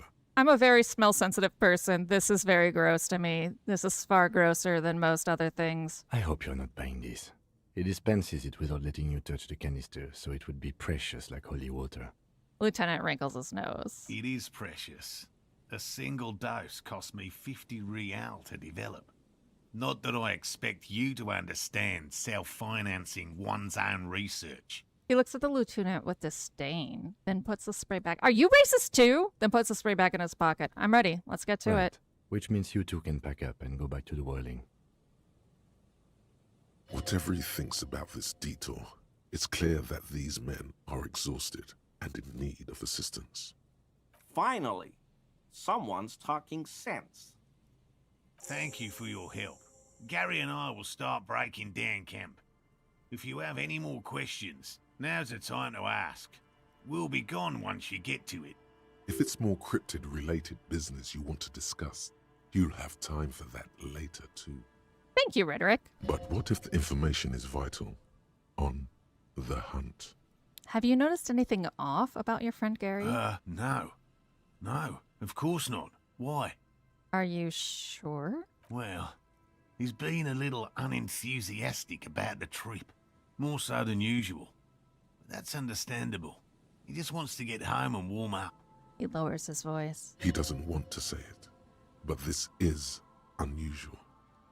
Gary's been to the jungle with him, to places way more challenging than the coast. Why so eager to go home? How did you become a cryptozoologist? I've just always liked animals and puzzles. Searching for cryptids is a bit of both. Okay. He seems reluctant to talk about himself, but he'll open up, if you prod a little. So you're living your childhood dream out here. It's not child's play. Just because I have to traipse through the mud every so often. His eyes narrow. Why not just be a zoologist? Real animals are puzzling too. Real? He scoffs at the I concept. know you think one is a respectable profession, while the other is superstition. Everyone does. I don't. It's a profession, just like any other. Indeed. My methods do not differ from other scientists. I simply draw upon a wider variety of evidence. And I have more hope that something truly surprising might happen. He actually is doing a standard ecological survey. Especially if he tags the plasmid after he finds it. It's pretty common. Your nerve endings tell you there is no such thing as a positive surprise. Has anything truly surprising ever happened to you? No, as I said, I have yet to catch a cryptid, although I have come close. Close enough to keep trying. If that's what you're getting at. What kinds of evidence do you use? Everything from forgotten regional lore to newspaper accounts, like the one that brought us here, to look for the phasmid. Now displaying a message I'll for keep a very YouTube. open mind. So you've never discovered a cryptid? No. Very few cryptids are ever discovered, and not for a lack of trying. To stay hidden is a cryptid's primary quality. It's even in the name, cryptid. So how many cryptids have been found? Of the list of cryptids kept by the Cryptozoological Society of Chemney, which is 4,082 items long, about 2,000 have been confirmed as hoaxes. 2 are categorized as confirmed discoveries. The rest are in differing stages of discovery, refutation, and data collection. Only 2 have proven to be real? Yes. The Chateau Quan forest pygmy, who turned out to be an extinct species of primate, and a cave salamander from Yugograd, who is, honestly, quite unremarkable.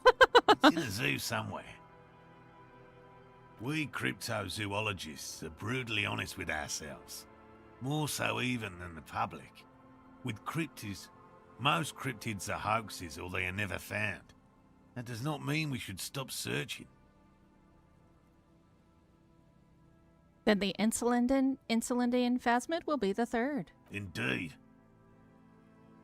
If our expedition is successful, every paper in the world will report on it.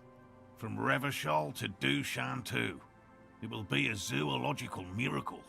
I'm going to assume Dushantu is their China. He doesn't smile, just looks at you in the eye. It's a forceful gaze. The hair on your arms stand up. Electricity. Sounds like reeds hissing. He has clearly done his math on this. There is no surprising him or swaying his opinion. Thanks for explaining that. Now about something else. Yes? I'm really fascinated by this guy. Let's talk about specific cryptids. All right. What cryptids precisely? I usually discuss these things with specialists, so I don't know what. He eyes you skeptically. We would have to discuss. He wants to say, but decides against it, since you've offered to help. You need to ask him about specific cryptids. Cryptids you've heard about from Lena or his friend Gary. He won't just talk. I know about the most dangerous cryptid, the gnome of Jeroma. Formerly the most dangerous, yes. But do you know the most dangerous living cryptid? No. He doesn't want to make it feel like you knowing it is some big deal. Living? No. The most dangerous cryptid is a carnivorous ruminant, known colloquially as the dread moose. Horrifying. Yes, the dread moose subsists entirely on flesh. It has even been known to dig up fresh graves in search of sustenance. Does it also attack people? Human remains have been found deep in the forest, torn apart, then trampled into the mulch by large hooves. Infer from that what you will. Okay. What does the dread moose look like? Just like an ordinary Arden moose. Then how can you tell if it's the ordinary or the dread kind? You can't. That's what makes it so dreadful and hard to identify. A moose that looks like any other moose. What's going on here? He's kidding, right? I'm not completely sure about this dread moose. The bodies found in the forest are just one piece of physical evidence. There's more. What's the other evidence? The recent surge in the moose population. As hidden carnivores, the dread moose are effectively removing competition for both themselves and their evolutionary cousins.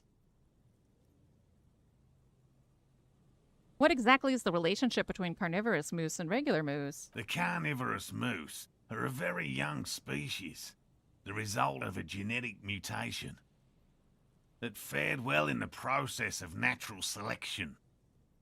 It makes sense that such a majestic animal with natural weapons, antlers, would come to rule the forest. The only strange thing is that it took so long. He sees in a dread moose something perversely beautiful and just. But why would it need to hide his carnivorous nature? Moose are already being hunted for sport.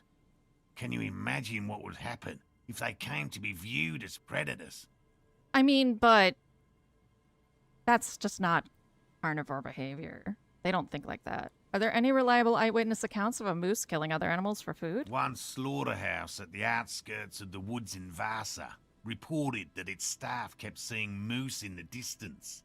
The moose would just stare at the building, as though they were waiting for something, its eyes bloodshot and full of cruelty. Whatever, I'll give it to him. That does sound suspicious. And that's not all.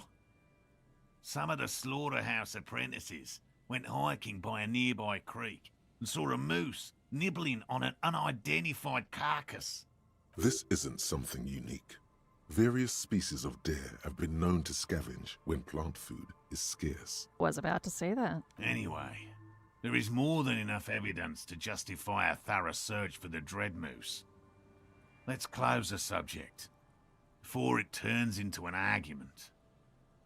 Here is a man who has had more than his fair share of heated arguments, and would, surprising as it may seem, prefer not to have any more. Which cryptid did you almost catch? A willow person. It's a long story. One non-specialists would find rather dull. What are willow people? They're not people, really. Some argue they aren't really animals, as they seem to have evolved directly from trees. He says it in a self-explanatory, everyday manner. They're very, very thin, almost flat in fact, and can camouflage themselves easily, wrapping themselves around trees and blending in with the tree bark.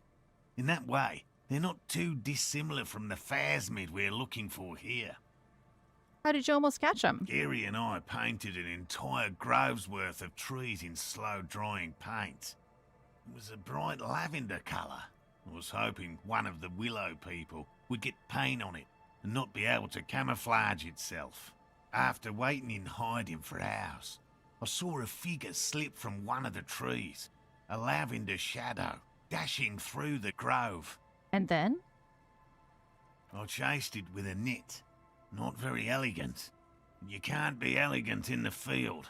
And, well, it was faster than me. A lavender shadow. He smirks. I know you think we were snacking on funny mushrooms. It's easier to mock someone than to admit that the world might be more interesting than you've imagined. That is true, my guy. Furthermore, I'm not saying it was a confirmed sighting. I'm painfully aware of what goes into verifying such things. There is a serious possibility that I saw a squirrel or a trick of the light. I am my own harshest critic. And Lena's setting of the phasmid, is that? Confirmed. It's 100% verified. and meets all the standards of an authentic cryptid sighting. I wonder if some cryptids come from people not being able to accept that herbivores will eat carrion and small animals such as various baby birds are just snacks for large herbivores. Yeah, I think so. I think a lot of people are horrified by herbivore behavior in the wild, especially like vegetarians and vegans. They don't really like animal behavior in general. Like, it's just horrifying to them. Enough tales then. Let's change the subject. By all means. I'll get going. All right.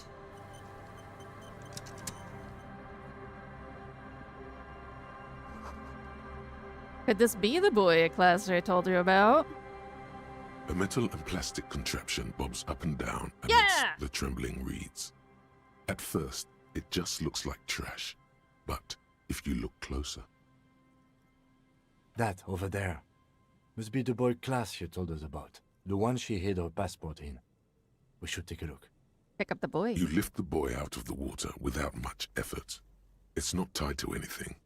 The cords dangling from the bottom appear to have been cut. Examine the plastic ball. The number 11 has been written on the yellow plastic. It hasn't been in the water for very long, but it's already discolored and slimy with silt. A latch holds it close, but only just barely. The brittle metal of the latch has cracked. Simple construction. Very unsafe. Shake the buoy. There's something in there, splashing around. Sniff the buoy? It smells like you would expect it to smell. A concentrated version of the coast. Salt, industrial slop and decay. And just a dash of hard liquor. Yum. Open the A buoy. shot glass's worth of seawater pours out. Some algae. And nothing else. Well, damn. They're like right there. No documents. Who do you think I took them? have no idea. Lieutenant taps his foot, frowning. This is a minor quirk. We know what was in the buoy anyway. Or think we do. This is a small loose end, either way. Not important, I hope. Could this be related to the cryptozoologists and their expedition? In my experience, cryptids are generally uninterested in travel documentation. Besides. We should go. You could ask the miss what she thinks. Later, if you have the time. Though you doubt she'll tell you much at this point. We're lucky it's still here a little longer and it would have floated away. We still got here too late. There's nothing of use here anymore. Let the empty buoy be. Can I not? Okay, I guess that's just trash. Check the trap and lands in far northeast of the Okay. What do I need for the Gary check? Composure, I think. Yes.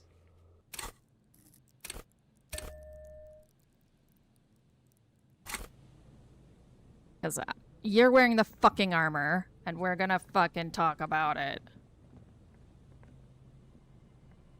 Hello again. Very generous of you to help us out, officer. 97%. I can't wait to get out of here. The amount of small chicks I've seen being eaten by horses on YouTube and things my grandma said when she grew up on a farm, hence being pissed and puffed up for a minute after the horse snacked on a chick just because it could. Deers in gardens eat fledglings, etc. Yeah, especially the diets that we feed animals on farms. A lot of times we don't realize that they're very lacking in protein. So these animals crave protein. Like, deers in general and horses in general don't receive enough protein in their vegetable diet. That shirt looks very uncomfortable on him. Look at the buttons, barely keeping that thing together, as if something is ready to rip out from underneath. Yes, life is very complex, indeed. We take supplements when we don't get enough nutrients, right? So we have this idea that nature emulates humanity because we superimpose, but animals don't behave like we do. They simply don't. They don't have the neuropsychology we do. Something worn underneath it? Yes, like a piece of ceramic armor, for example. One that makes a clicking sound when the plates meet each other, resembling pearls or marbles. stolen from the corpse in the yard near where he lives. I see you're a connoisseur of high-quality combat gear. I knew you'd figure it out, officer. I'm sorry I didn't tell you at once. He sighs heavily. He unbuttons the shirt. I was ashamed of what I did. And I didn't want you to know. You see gleaming white ceramic shine underneath. A thin layer of interlocking plates covers his gaunt torso. You son of a bitch! This shame is surprisingly sincere. Gary, what's going on? Later, Morale. I've got apologizing to do. No, you've got explaining to do. The lieutenant's tone is icy. Why did you lie to me, Gary? Because I was weak. I should have told you the moment I saw you. But The hell, Gary? You in trouble? I'll explain later. He doesn't muster up the strength to yell. Why did you really put those clothes in the trash? Everyone was picking those pieces off him, and I was watching them do it. And they'd scattered his clothes all over the yard. Everything was smelling. He looks at his feet. So I went there to take out the trash and started cleaning up. All those rags on the ground, him swinging up there, and I had a lapse of honor, sir. I thought, he's a foreigner. They all say he wasn't from here.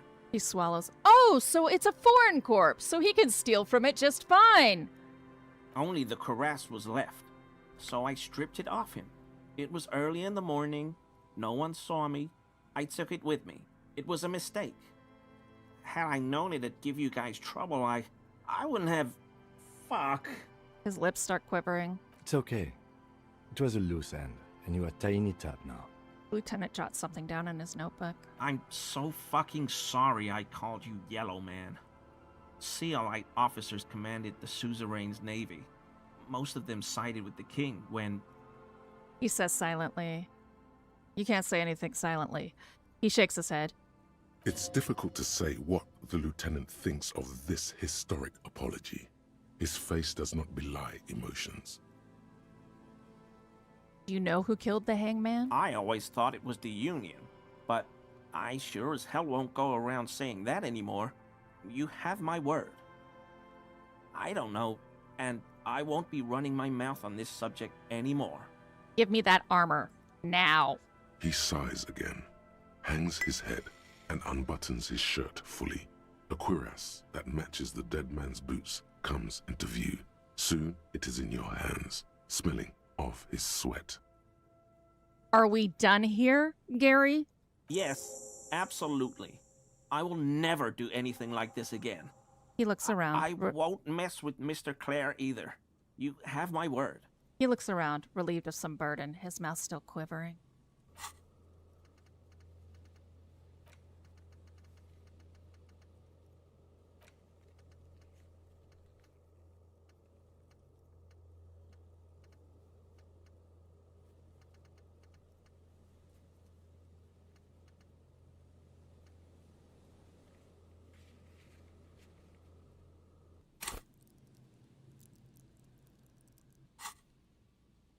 Thank you for your cooperation.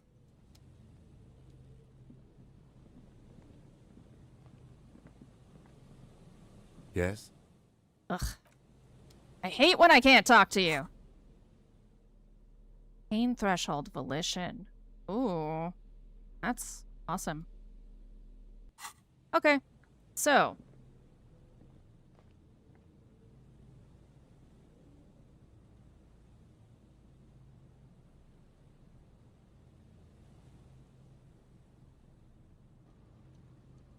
We might call it for today. Well, good talk. Yeah, we'll call it for today. Let's see if there's somebody I can ring.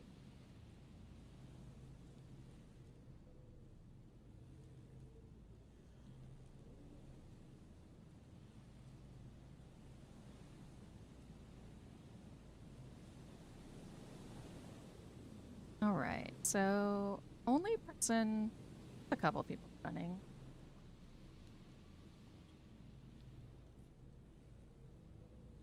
See if anybody's doing disco.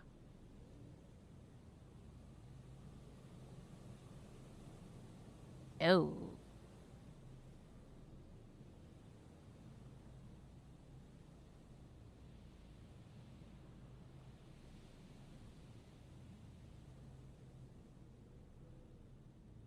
Yes.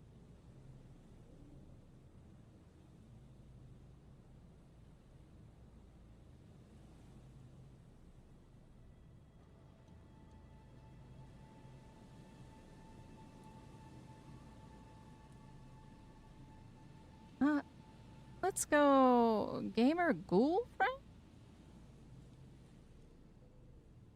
Yeah, let's go raid this person.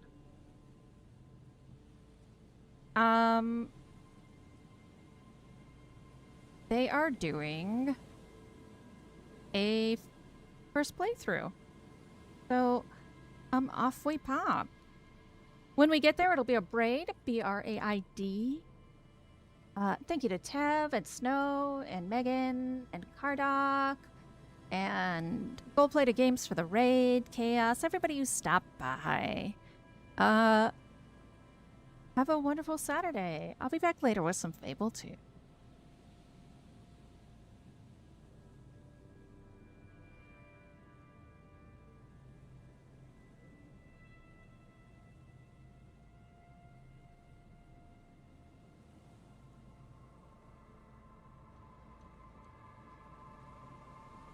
Bye-bye.